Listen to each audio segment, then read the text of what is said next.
Hey guys, I'm Kyle with the design team here at Obsessed Garage, and today we're going to talk about the Sonic MSS line of cabinets. If you've been following for any length of time, you've seen these cabinets. Matt's had these since late 2018, and we've changed configurations a few times because we've moved these cabinets from kind of place to place as OG has grown and Matt's garage has changed locations, or he's been kind of like pushed out as like the warehouse grew and stuff like that. So we've kept the corner setup for a long time, but for this setup we changed how the layout was and how the drawer configurations were. Matt's gone through several iterations of how the actual drawers are laid out and what's in here. But these have been around for a while. We've put them through their paces, and we've gotten a lot of use out of them. All of us have, with using all the tools and stuff like that. But I kind of just want to talk to you about the basics of what this system is all about, and who this is really for, and what you should be looking for if you're going to be looking for a cabinet system, and if this is the right one for you.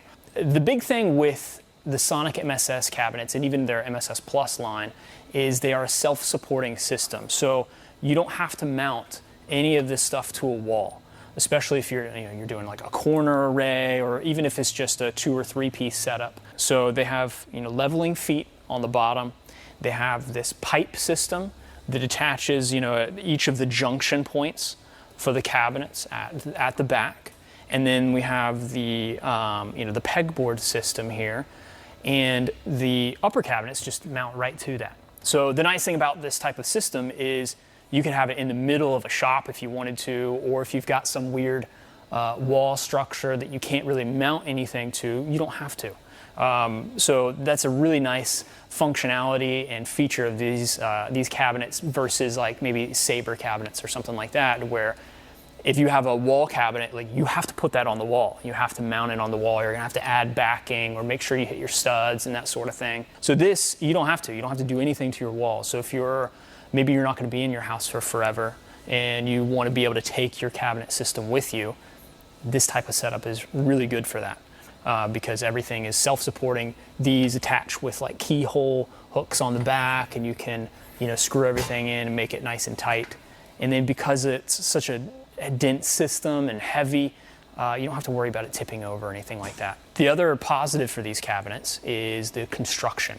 A lot of cabinet manufacturers are all about like 18 gauge steel or 20 gauge steel. Sonic doesn't really advertise that. I think they're somewhere in that 18 to 20 gauge range, but because of how they're constructed, they're really, really sturdy, more so than a lot of other manufacturers. Each drawer, each cabinet base, each door, and each upper cabinet is constructed and welded from a single piece of folded steel. So like this, think of like folding a piece of paper. This cabinet here is made from one piece of steel that's folded to make the sides and the top and these little edges here, and it's all welded together, but it creates a really rigid structure that you just don't get with it's even more rigid, I guess, than Sabre technically, but it's just a really solid construction. These aren't like super high single drawer capacity, just because they're made for the Sonic tool system. So with the shallow drawers, you can't really put a lot of stuff in there anyway, but you have a ton of drawers to be able to work with. So each drawer holds about 88 pounds. If you need more than that, you probably need to look at the the MSS Plus line, which bumps you up to like 270 pounds for a drawer, and then like 500 and something, I think, for a lower larger drawer. But it's everything you need in terms of tool storage.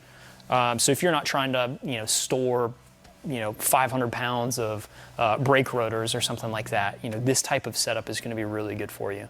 The drawer fronts are really nice and solid. No like secondary little finishing parts or whatever. Some cabinets have like a little chrome strip that goes around or whatever.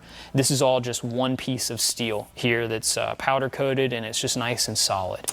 You get a nice little kind of indentation there as it kind of clicks into place.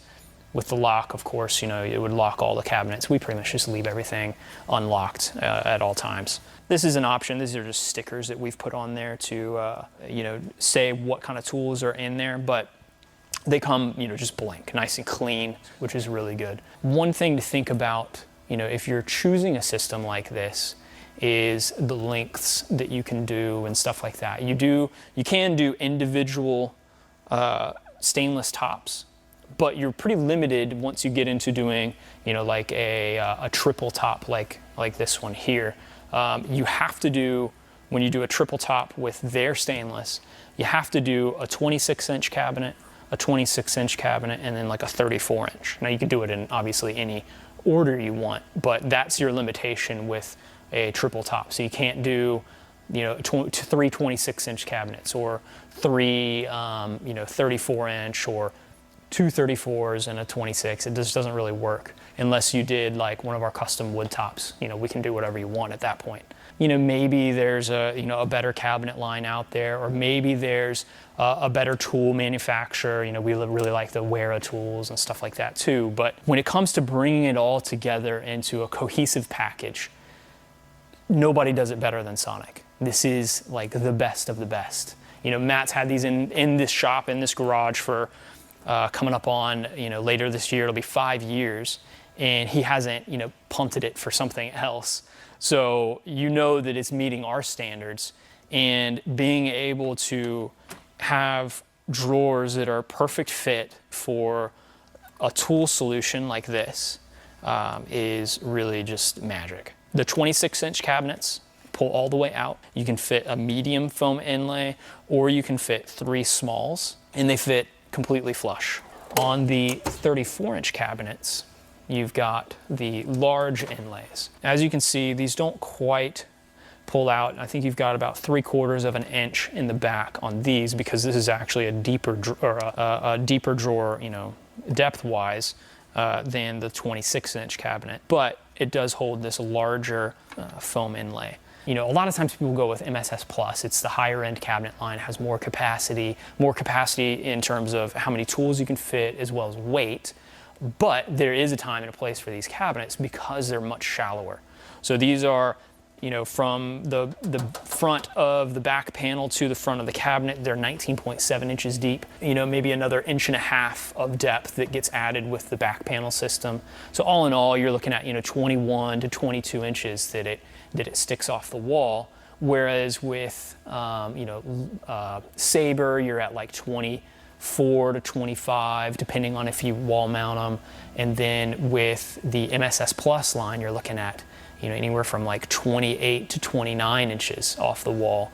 So it's a pretty significant increase in space that you get, if you're in a tight garage. Say like, you have a 2-car garage and you're still trying to fit 2 cars in there, but you don't have the depth to be able to put cabinets on the back wall, and you've got to put them on the left or the right wall. Well, that's where these really come into play, because now you have a cabinet system that can go on the side wall and not encroach too much into the space. And that's where, these are really pretty much the choice for that type of installation. The other big benefit of this versus like Sabre or Lista cabinets, if you've seen those on the channel or on our site, we have a corner cabinet. So you can do a full corner array. And unlike MSS Plus, we have a corner upper cabinet too, which is really cool. So it can fit a lot of stuff. I mean, it does get pretty difficult to get this stuff way in the back, unless you're probably taller than me, which most of you are. So I wouldn't use this for like the everyday stuff that you're always getting. Like Matt has his steamer in there, and some of the other odds and ends that he uses from time to time. Some oil and stuff like that. So I would kind of put like your less used items in there, but it does add a lot of functionality. It adds a nice other workspace here that you can kind of get things done and that sort of thing. One thing to note that is pretty important if you want to start including the under cabinet lighting, you have to do is actually drill through the double walled side of this cabinet in order to be able to install without being able to see wires and stuff like that. You wouldn't have to do that if you don't want to. You just have to, you would end up having a wire that would kind of hang down with our system. So what Matt did is he actually just, took all his cabinets off, emptied them out, stood them on the side, measured exactly where they needed the hole, used a hole saw, and just go all the way through. And I think this was like a 1¼ inch hole, if I remember correctly, and it fit the under cabinet lights pretty well. So what Matt did was just one continuous strand all the way, and then a wire connecting here for a single light, and then another continuous strand going all the way down. So it's a pretty cool solution, but it's going to take a little DIY, obviously. If you want to do any kind of power bar management like Matt has done on the side, or include anything in a cabinet like this up here, it's going to take some modification. There's no pre-built wire management in these cabinets because they're really, they're pretty simple and bare bones for the most part. So you'll have to, drill some holes and kind of get creative with what you want to do. The benefit of that is you can do whatever you want. You can put them, on the side like that if you wanted to. You could put some power bars along the bottom here or up there. You could probably figure out a way to use, the holes here if you wanted to, or you can stick it up in an upper cabinet. But it's just going to be a DIY type of thing versus MSS Plus, which is kind of the upgrade of these cabinets, have more features for wire management and stuff like that. They have pass-throughs under here so that you can do under cabinet lighting a lot easier. But if you're willing to kind of save some money and dig in and do something like that yourself, you can make it your own, really, which is pretty cool. So as far as, we talked a little bit about like what cabinet you should choose for storage for tools. Let me talk a little bit about this array and like maybe what you should choose for your own setup. This is the trash bin unit, the waste bin unit, which we really like. It's got 3 different compartments. They're a little messy because they've seen a lot of use over the last years. But we'll typically do like microfibers in this one, trash in this one, and that's a really useful cabinet. We spec these for pretty much every single array that we're designing. You've got your main tool drawers with the 9 drawer units here. So you're definitely going to want some of those. The 5 drawers I really like. I actually really like these even for, you can put tool grid in them. I really like these for towels. These work really well for folding your towels, and then you're able to just pull your towel straight out without having to kind of like pull it off of a shelf. If you're using like a locker cabinet, that can get a little bit annoying. Tool grid is great in these deeper drawers. Matt has pretty much all of the deeper drawers outfitted with tool grid with all the extra Sonic tools that he's bought. So you'll probably want to do, I would say, 1 or 2, depending on how big your array is, of these 5 drawer cabinets. I really like those. Corner cabinet we talked about. We've got the double door unit. I don't really like the doored units, so I would stay away from those as much as you can, unless you have some specific like larger items that you need to put on a shelf, like a steamer or something like that. That's not going to fit in a drawer, because you end up with just wasted space. You have all this space here that's kind of just to waste, whereas you could put something like pads or whatever in a drawer and be able to pull it out completely and access everything you need without having to reach all the way in the back there to get it out. So I would, if you need one, all right, do a lower cabinet like this, but you probably don't actually need one. So I would stay away from those, as much as possible. Talked about the large inlays before. This is one of the 34-inch cabinets. There's not a lot of large inlays, and most of the time, like I said, you're going to be doing the medium inlays. So I would get one of these if you're going to be doing, maybe 1 or 2 or 3 large inlays, because it's got 4 of the shallow drawers on top, and then it does have some more bulk storage underneath. Like Matt has a lot of the pucks for lifting the cars and stuff like that. So that way you're not doing like all 9 drawers with the 34-inch that you're probably not going to end up using. So this one I like a lot. It's a really good pairing to go along with the 26-inch 9 drawer, because you do get 2 medium drawers, or medium-sized inlay drawers that are shallow, that you can put more tools in, of course, but then you also get these really deep drawers. So Matt uses these for like polishers and stuff like that, which are super handy. I think he's got, I used to have, like the fabric nano case from Rupes would fit in one of these. And this one, he's got like all the accessories and chargers and stuff like that now. But those are really, really good to have. Upper cabinets, you basically just get one choice, with this kind of overhead door style, which I think works really well. They're not huge capacity because they're not super tall, but they work really well for what they are. All right, so that's pretty much everything you need to know about the Sonic MSS line of cabinets. There's a lot of options here, so I understand if maybe you want some help, probably, speccing out an array, especially if you want to do a large corner array like this for your garage. Reach out to us, design@obsessedgarage.com, and we can really just work through this entire process with you and help you select exactly what you want.